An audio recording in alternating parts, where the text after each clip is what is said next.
I lost 40 pounds in a month. My body was failing. My pregnancy was at risk. And for the first time, I had to choose between the husband that I loved and the life of my unborn child. This is the chapter where everything fractured. And the moment I made a decision that I would regret for the rest of my life. Wives, submit yourself to your husbands as you do to the Lord. For the husband is the head of the wife, as Christ is the head of the church.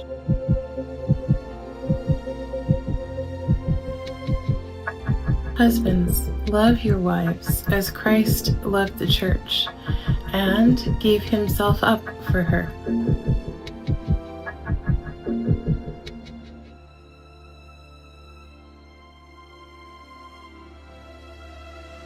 This chapter is one of the most emotional chapters of my entire story.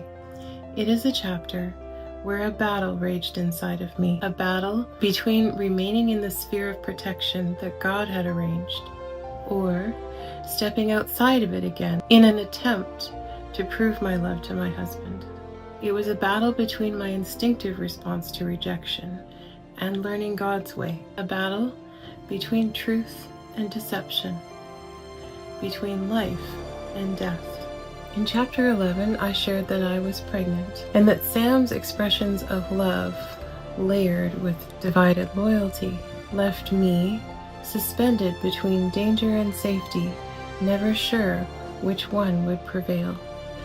That weekend in Merced, where I finally surrendered everything to God in desperation, was in fact the last time I would ever set foot in that place. Not because of a decision that I made, but because God heard me.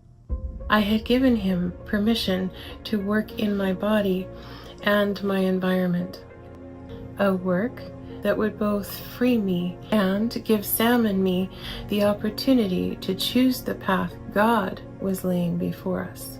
Well, as we drove home on Sunday afternoon, I began to feel violently nauseated. I did everything I could to remain calm and still, but eventually the nausea overwhelmed me. Sam had to pull the car over, and I lost my lunch. And the rest of the drive home was absolutely agonizing. I remember Sam being in an unusual emotional state that day. I'm sure part of it was worry. This was new territory for both of us. And in the days that followed, the nausea intensified. I developed aversions to almost everything. Even small movements made me sick. Almost everything that I managed to eat came back up, and my strength faded quickly. Every household scent in our small apartment outside the bedroom sent me running to the bathroom. Eventually, I became confined to the bedroom and to the bed. My doctor diagnosed me with hyperemesis gravidarum, a severe and debilitating illness of pregnancy that can, in some cases, be life-threatening to the mother. During this time, Sam stepped into the role of caregiver in a way that I will never forget. He paid close attention to the few foods that I could tolerate, bought a small fridge, and prepared those foods daily so that he could leave them in the fridge with me while he went to work. He spent his spare time by my side, gently encouraging me to get outside in the fresh air whenever I could tolerate it. Despite my physical misery, those moments were deeply meaningful. We found comfort in each other's presence, in simple joys, watching travel shows, laughing together, and in some ways, we returned to the closeness of our early relationship. That time remains sacred to me. But sadly, my condition did not improve, and I believe that was because Sam was pulled in two directions. Don made it clear that he did not approve of Sam spending weekend after weekend caring for me, instead of in Merced with him. The pressure surfaced repeatedly. Don even suggested that Sam hire someone to take care of me instead. I told Sam gently, but firmly, I was not comfortable with that. At one point, under this pressure, Sam asked how long the nausea might last. The question deepened both my physical and emotional distress. I had never felt so vulnerable, so physically depleted, and so emotionally exposed. At one doctor's appointment, my physician looked at me with both kindness and urgency. "I need to be honest with you," he said. "Your weight loss is very concerning. If you lose more weight by your next appointment, you will need to be hospitalized." I heard him. I saw the numbers on the scale, but at the time I minimized it internally, believing that the nausea would soon pass. Sam tried very hard to be what I needed, to keep everything together without letting anything fall. And though I knew that I did not have the fullness of devotion that marriage requires, I could see his love for me in those days, and his exhaustion. He was deeply stressed and fearful, and watching that broke my heart. I felt so helpless. I could not will the illness away. Each time I stood up, my body trembled. I feared for all three of us. At the next appointment, the doctor stopped being gentle. "Sorry," he said. "That's enough. I cannot let you go home. We have to stop the weight loss." I called Sam and asked him to pack a bag and bring it to the hospital. By his voice, I could tell that he was shocked about how serious things had become. But he had not left me. He had not gone to Merced. While in the hospital, doctors tried several medications to control the nausea. One worked, but its side effects made it unsustainable. My weight was measured daily.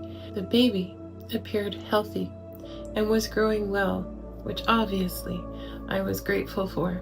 Sam would come to the hospital after work, climbed into the bed beside me, and we'd watch movies together. The family stone became my escape. Sam's arms around me kept my fear from overwhelming me. I don't think, because of how out of it I was, that I ever fully expressed how much Sam's care meant to me in that time. Well, after 6 days, I was discharged to home care because I was still fragile, still losing weight. Nurses came daily to administer IV therapy. Blood was drawn frequently. Eventually, IV access became difficult. My doctor was still very concerned. The next step was a PICC line, which is a central line, in order to deliver TPN, or total parenteral nutrition, into my bloodstream. It carried significant risks, but the doctors believed it was my only option. As a labor and delivery nurse now, I understand how serious this was. At the time, I was foggy, aware that things were not good, but I did not realize how much danger I was actually in.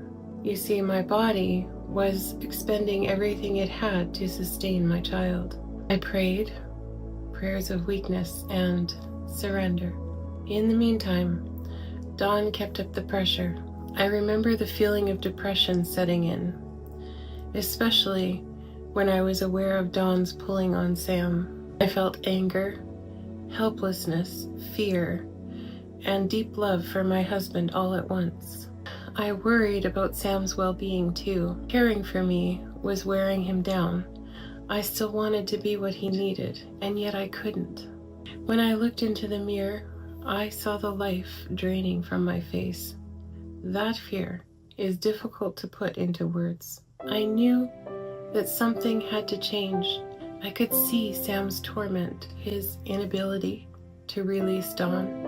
I felt trapped within the 4 walls of our apartment, desperate for relief. Asking for this terrified me, but I was in crisis. I had to ask Sam to take me to Canada so that my mother could care for me. I knew that she could not come to us indefinitely. She had my father and my sister to think about as well. I also knew that the tension between her and Sam would likely worsen my condition. I was terrified to leave Sam again, terrified of hurting him. I loved him so much, more than my own life, but I was also carrying another life inside of me, and protecting that life became instinctive to me. I also sensed that God was allowing this illness for a reason, that He was calling me out. I had prayed for deliverance, and the answer had come very swiftly. At the next doctor's appointment, which Sam attended this time, the doctor confirmed it. "Your condition is very serious," he said. "You must do whatever it takes to stabilize." I had lost 40 pounds in 1 month. 40 pounds. That is a medical crisis. Anyway, Sam agreed. I believe for him, fear for my life outweighed the fear of my departure. We discussed visits, and he promised to be present for milestones, and of course, for the birth of our baby. We were in the middle of a green card process, but we had interim travel documents allowing for travel under extenuating circumstances. This was one of those. Crossing the border posed no issue, as I understood it. So, Sam brought me to Canada. I wanted him to stay for a few days, but he didn't feel that he could. Watching him leave my parents' home that next day felt unbearable. Perhaps I sensed what was coming. Perhaps I felt guilt. Perhaps I feared that Dawn had won. Whatever it was, it shattered me. And yet, beneath it all, something new was forming. The protective instinct of a mother. Within weeks, my health began to improve dramatically. My Canadian family doctor was alarmed by the PICC line and removed it once vomiting had subsided. I began eating small meals and keeping them down. I regained my strength, and my family cared for me attentively. At 17 weeks, something beautiful, but also deeply painful, happened. I felt my baby move for the first time. And the painful part was this. I had to tell Sam by phone, instead of him being able to place his hand on my belly and feel it himself, the way my sister could. From that point on, joy and heartache became my constant companions, almost always together. Sometimes it was heartache without joy, but never joy without heartache. And yet, there was a clarity that rescued me from despair. God had brought me here. He was restoring my health and strengthening my spirit. That reality became a quiet comfort to me. And Sam and I stayed connected by phone. It wasn't ideal, and it wasn't what I wanted for our marriage. That our connection would be reduced to a line of reception and long-distance reassurance. But at least we could still speak. As my condition improved, Sam asked about my return. I tried to be honest and careful. 2 things made returning to California impossible. First, my doctor now considered me high risk and advised that I should not continue to change care providers as it could compromise my care and the understanding of the complexity happening inside my health picture. Second, we did not know if the nausea could return later in pregnancy. And actually, there was a third reason, the hardest one to say aloud, that we would still have to face honestly the oppressive weight that Dawn had on our marriage and over our future. I don't remember just how specific I was in my words, but I do remember what was rising up in my spirit. God had gone to great lengths to answer my desperate prayer, and if I wanted to remain under His protection, I would have to obey the arrangement that He had made, even if it cost me something. I remember realizing that I would need courage to tell Sam the truth, that I would remain faithful to him as his wife, but I could not return to him physically, while his allegiance remained divided, and while Dawn remained so interwoven into our decisions. Now, Sam understood that my health required me to stay in Canada, but slowly he began to say that immigration-wise, it was too risky for him to come, and by 28 weeks pregnant, he had not visited even once. I was hurt because I sensed dishonesty in his reasoning, but I tried not to hold it against him. I still wanted peace between us, so I went for the gender reveal ultrasound without him present, and afterward I called him with genuine joy to share the news. We were having a girl, and my pregnancy remained complicated. By that time, I had developed excess amniotic fluid, also called polyhydramnios, and was undergoing multiple tests to determine the cause. One major concern about this condition was preterm labor, but thankfully there were no signs of trouble with the baby herself. This is where things get difficult. At 29 weeks, Sam and I were on the phone, arguing about Dawn. My memory here isn't perfectly clear, but I believe one of the things Sam was telling me on that call was that he wouldn't be able to come for any visits, and likely would not even be able to attend the birth of our baby. I was stunned. I had spoken to border officials myself, supervisors included, who told me clearly that the travel documents that we had, combined with our extenuating circumstances, meant that Sam could come and see me without having a problem going back to the US. Sam tried to tell me that I was misinformed, that it was still too risky, but he couldn't say specifically why I was misinformed or what had informed him differently. I responded with this. I told Sam that even if the green card process fell through for the United States, Canada was still an option. He was a brilliant man, and I knew he could obtain employment eventually. Money was not the thing that I valued more than our being together. Still, nothing I said moved him.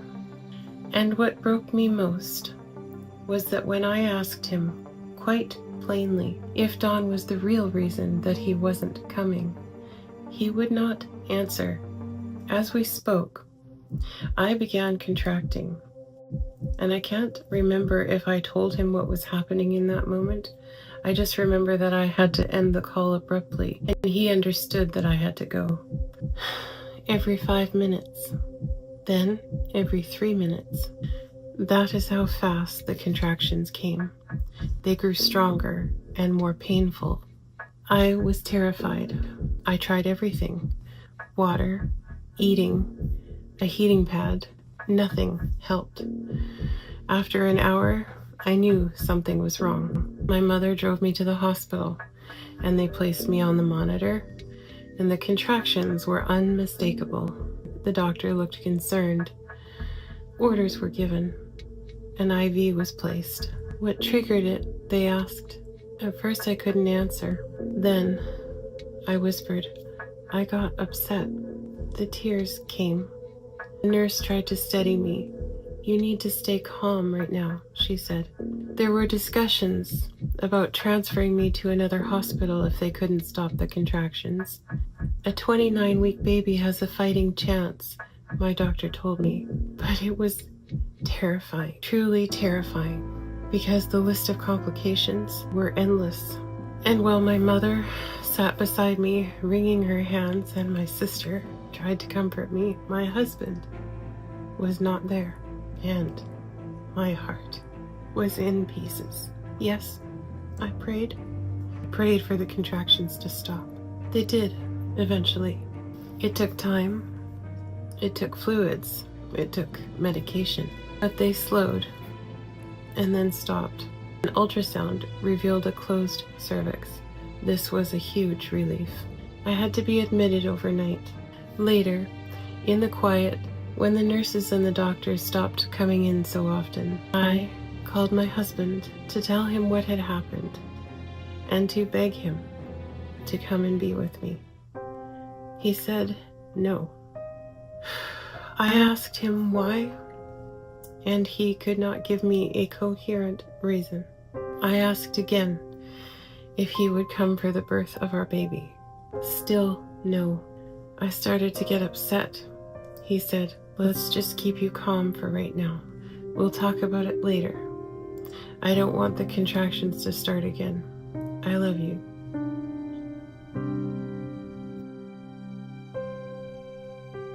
In that moment, his words, even those of love, fell flat. Did he love me? I believed part of him did, but it was not wholehearted love. It was not the kind of devoted presence that a wife needs, especially in crisis. And for the first time since loving him, I felt pure anger rise in me. Not hatred, not cruelty, but a kind of clarity that felt like survival. I could not endure betrayal, not in a crisis, not while carrying life. In that moment, I felt something in my body and in my spirit that is hard to explain, that if I stayed emotionally open to Sam under those conditions, I might lose my baby or myself. I had just lived the proof of it. Turmoil with him had triggered contractions severe enough to hospitalize me. I was no longer willing to risk my child's life in order to keep reaching for a husband who refused to show up for me. So I stopped and shut down. Here, I want to be very clear. Even though I was angry, I did not want to hurt Sam. I did not want to punish him. I was not trying to control him. I was not acting from a place of power. I was acting from depletion. I simply could not survive another rupture. So I retreated again, and my father communicated with Sam by email for me because I could not risk the baby or my stability. The cost of that withdrawal was excruciating, but compared to the emotional danger of continued conflict, it was the lesser of the two harms. I spent my days trying to enjoy my family as they helped me prepare for this baby. Their excitement grew as her due date approached.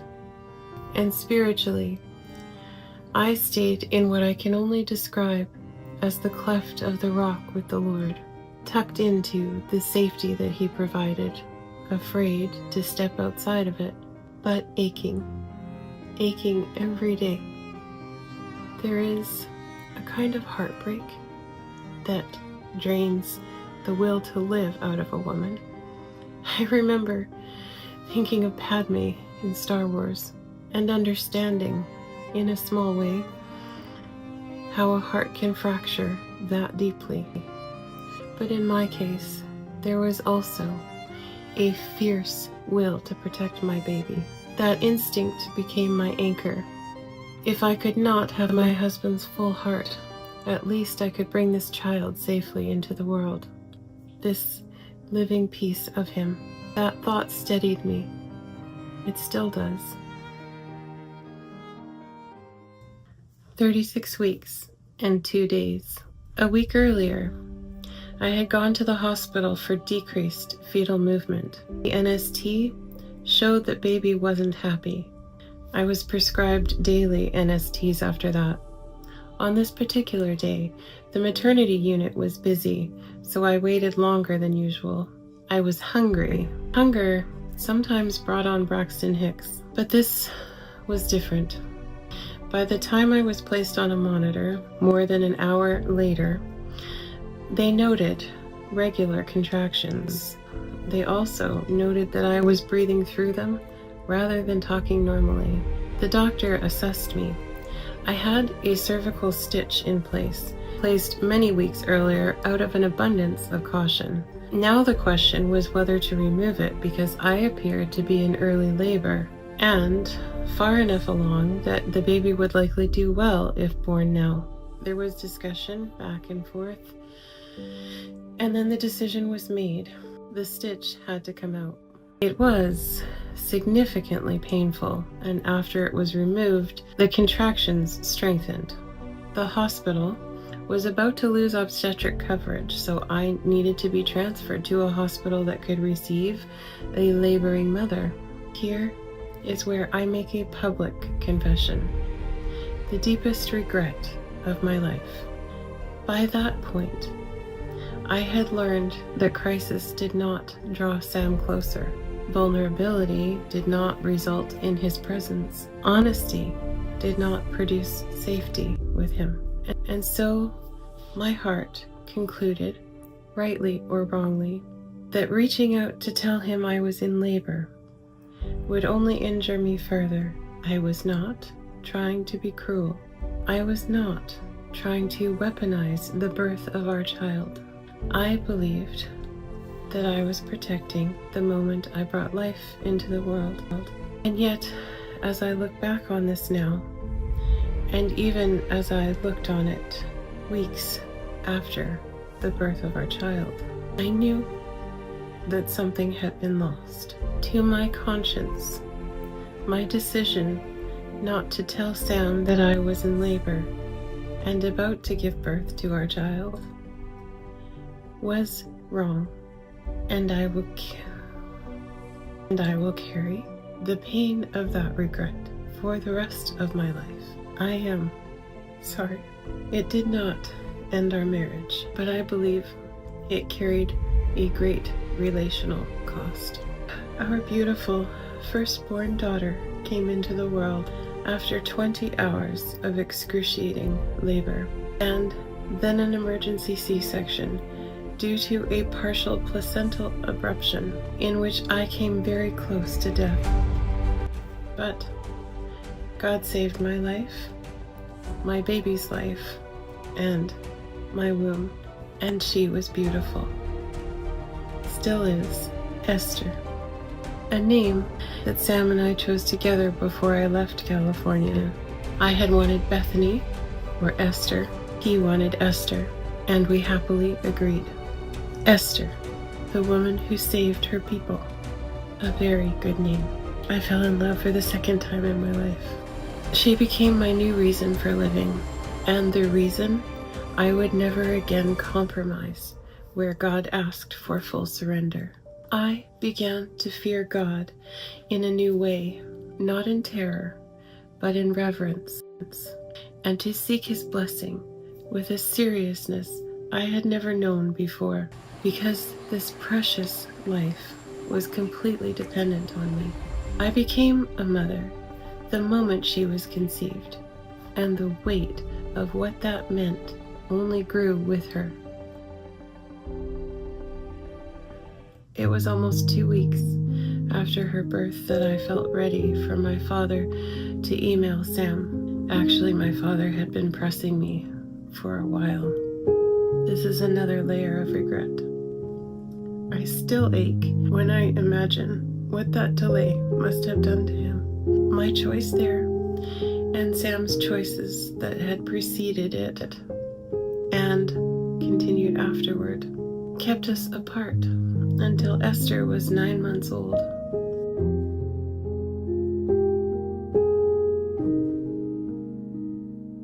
I cried out to the Lord many times in those 9 months.